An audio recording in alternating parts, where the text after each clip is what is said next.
জাতীয় ক্রিকেট লিগে সেঞ্চুরি করে আয়ারল্যান্ড সিরিজের প্রস্তুতি সারলেন মুশফিকুর রহিম। সিলেটের হয়ে পেয়েছেন প্রথম শতক, যদিও ঢাকার বিপক্ষে ড্র করেছে তার দল। ড্র হয়েছে ময়মনসিংহ, রংপুর আর চট্টগ্রাম বরিশাল ম্যাচও।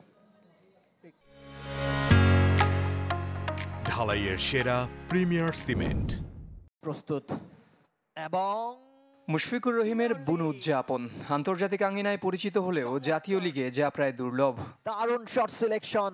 ৩ বছর পর আসরে মিস্টার ডিপেন্ডেবলের সেঞ্চুরি, প্রথমটি রাজশাহীর হয়ে ঢাকা মেট্রোর বিপক্ষে, আর এবারেরটি নতুন দল সিলেট জার্সিতে।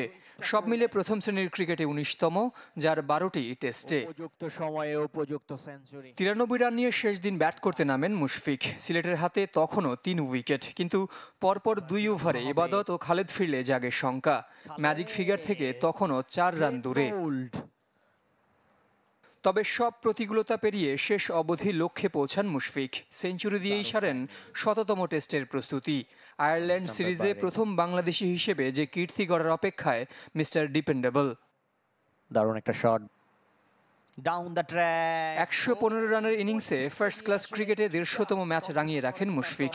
অবশ্য জিততে পারেননি, ঢাকার সাথে ড্র করেছে সিলেট। কিংবদন্তিকে সম্মান জানাতে অবশ্য ভুল করেনি সতীর্থরা।